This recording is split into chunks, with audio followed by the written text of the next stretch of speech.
Welcome to week 32 of Cornerstone's One House Bible in a Year series.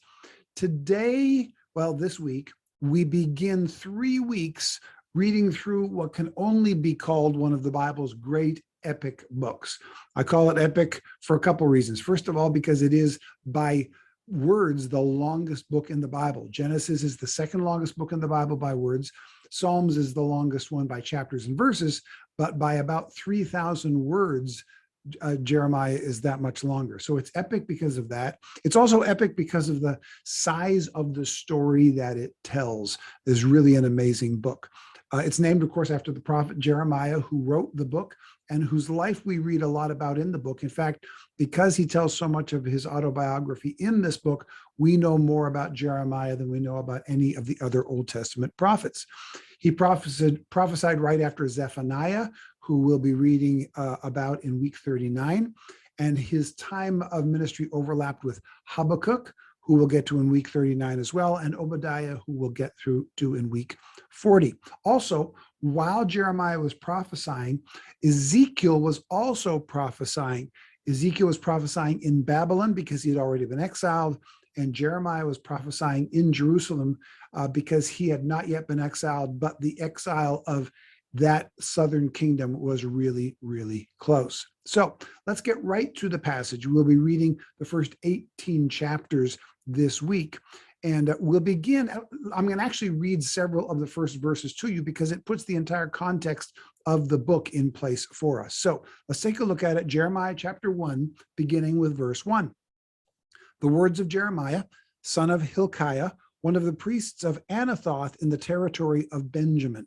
Now, when we're reading the Bible for inspiration, we often just skip over verses like that, but it's important for us to understand what these verses are saying. It tells us here who Jeremiah was, who his father was, which isn't a big deal to us, but that he was a priest. So sometimes prophets were just prophets and didn't serve any other role, but he was a priest who was also a prophet, and he was of the tribe of Benjamin. Then it tells us this about him and about his book in verses 2 and 3 of Jeremiah chapter 1. It says this: the word of the Lord came to him in the 13th year of the reign of Josiah, son of Ammon, king of Judah, and through the reign of Jehoiakim, son of Josiah, king of Judah, down to the 5th month of the 11th year of Zedekiah, son of Josiah, king of Judah, when the people of Jerusalem went into exile. These two verses give us exact timestamps about when his ministry began and ended. Because of this, we know Jeremiah's ministry began in 626 BC, and it lasted until the Babylonian captivity in 586 BC. That is 40 years. He prophesied for 40 years. So is another reason why Jeremiah's book and his ministry are epic. Let's continue now in Jeremiah chapter 1. Now let's read verses 4 and 5. The word of the Lord came to me saying, before I formed you in the womb, I knew you. Before you were born, I set you apart. I appointed you as a prophet to the nations. So God tells him, I know you're young, but you're not too young because I called you before you were even conceived in your mother's womb. Now, how do we know he was young? The next couple verses tell us that. Verse 6, sovereign Lord, I said, I do not know how to speak. I am only a child. He was so young that he referred to himself as a child. He may have only been a teenager at the time. Verse 7, but the Lord said to me, do not say I am only a child. You must go to everyone I send you to and say whatever I command you. Do not be afraid of them, for I am with you and will rescue you, declares the Lord. Then the Lord reached out his hand and touched my mouth and said to me, now I have put my words in your mouth. Really important verses. First of all, it tells us that Jeremiah was young, which is why he was able to have such a long ministry. Secondly, God put his words into Jeremiah's mouth. So we know that when Jeremiah speaks and writes, it is God speaking through him. Thirdly, what this tells us about is something that I like to call the rule of the reluctant prophet. And it's this: true prophets never want to be prophets. People who want to be prophets aren't true prophets. So why is it that true prophets don't want to be prophets? It's really simple, because the real prophets are always treated badly, because they're always giving messages from God that nobody wants to hear. And we'll see that a whole lot through the book of Jeremiah and through the ministry of Jeremiah. So that's a little bit about chapter 1. Then we'll read chapters 2 through 5 also this week. And in 2 through 5, God basically sets the foundation of his argument why he's about to take all of the people into exile. He outlines some of their many sins, including idolatry, pride, deceit, prostitution, the robbing of widows and orphans and the poor. And meanwhile, these chapters tell us, as all of these horrible things are happening, and as the real prophet is saying, you're in trouble because of this, there are a whole bunch of false prophets who are saying, you're fine. God's not mad. You're good to go. All right. So false prophets always give a message people want to hear and make them feel better. So they end up getting rich, quite frankly, a lot of the time. But true prophets are always giving hard news and are often hated for it. In Jeremiah chapter 6, the siege of Jerusalem begins. And a siege in those days typically meant that the enemy surrounded the city and often would wait them out for weeks, months, even years, while the people inside started getting more and more desperate as they would start to starve to death. This begins to happen in chapter 6.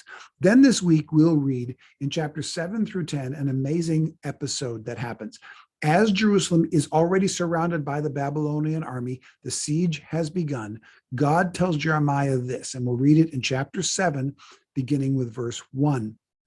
This is the word that came to Jeremiah from the Lord. Stand at the gate of the Lord's house and proclaim this message. And here's the beginning of the message, which goes through the next several chapters. Hear the word of the Lord, all you people of Judah who come through these gates to worship the Lord. So, as what happens is this, they're under siege. They're literally surrounded by the enemy and trapped inside the city. And God says to Jeremiah, I want you to go to the front of the church, the front of the temple, to the front door, with everybody passing by and everybody seeing it. And they will know, since you're standing and declaring it from the temple, that you are declaring it from me. And here's just some of the message that God gives Jeremiah to tell the people while standing at the gate of the temple while the city is surrounded by the enemy. Chapter 9, verse 11, I will make Jerusalem a heap of ruins, a haunt of jackals, and I will lay waste the towns of Judah so no one can live there. This is from God through Jeremiah to the people. 9:22, we'll read this. Say, this is what the Lord declares. Dead bodies will lie like dung in the open field, like cut grain behind the reaper, with no one to gather them. This prophecy is so horrific. Jeremiah becomes overcome with this message and with his own sorrow. And chapter 9, verse 1 tells us this. Jeremiah, speaking for himself, says this, oh, that my head were a spring of water and my eyes a fountain of tears. I would weep day and night for the slain of my people. This is why Jeremiah is known as the weeping prophet. Here and in other places in Jeremiah, he talks about his tears, his sorrow in having to deliver this horrible message from God to the people. So what's the people's response? Do they listen to the weeping prophet? Do they repent of their sin before God? No.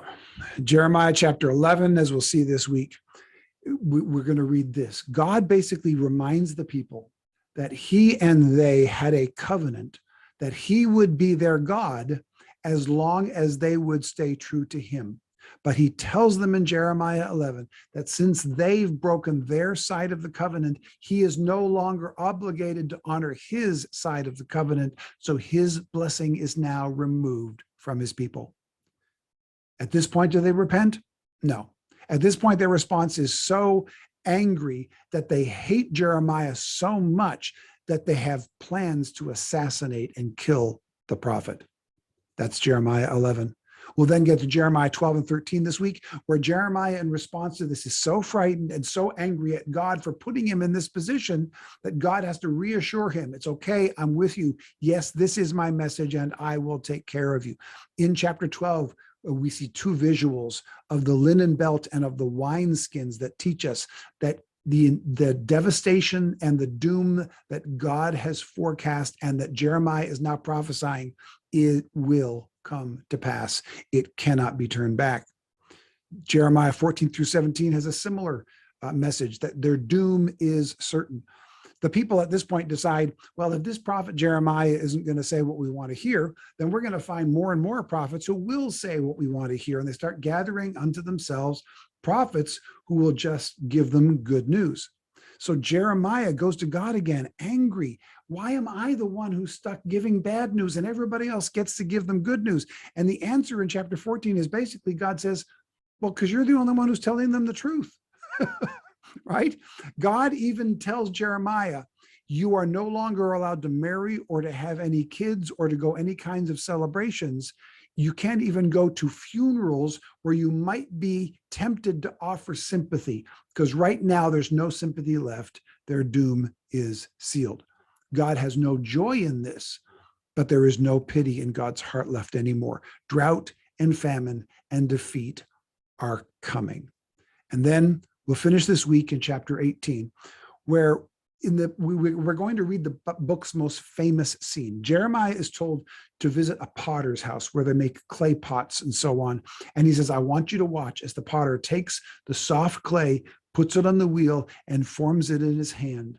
This is what I'm doing right now. I am the potter. Jerusalem is my clay. I'm going to make sure that what is supposed to be done in my people will be done in my people. I am in charge now.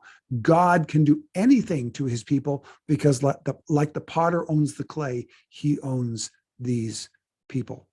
That's what's happening here. In fact, this week ends with Jeremiah sharing God's anger. And here are the last two verses you'll read at the end of this week. 18:22 and 23 says this, let a cry be heard from their houses when you suddenly bring invaders against them, for they have dug a pit to capture me. This is Jeremiah speaking. They've dug a pit that they want to throw Jeremiah in, and they have hidden snares for my feet. But you, Lord, know all their plots to kill me. Do not forgive their crimes or blot out their sins from your sight. Let them be overthrown before you. Deal with them in the time of your anger. The weeping prophet now becomes the angry prophet. He'll weep again later, but right now he is so overwhelmed by the sin of his people that he too carries the same righteous indignation that God does. So, what do we look for as we read this week? Note a handful of things. First of all, note the reluctance of the prophet to give bad news.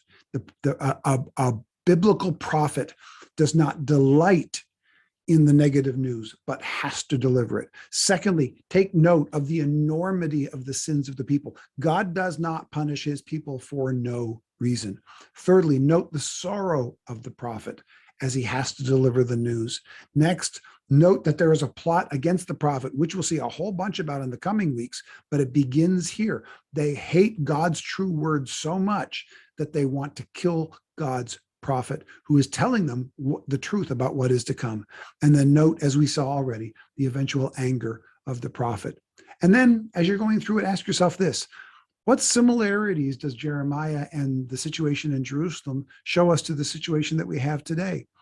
Especially as we look around, do we see false prophets, people giving us news because it's good news, even though it may not be the right news? And how do we learn from Jerusalem to listen to the true prophets of God, to listen to the true word of the Lord, rather than piling up false prophets who tell us what we want to hear, but what may not be true?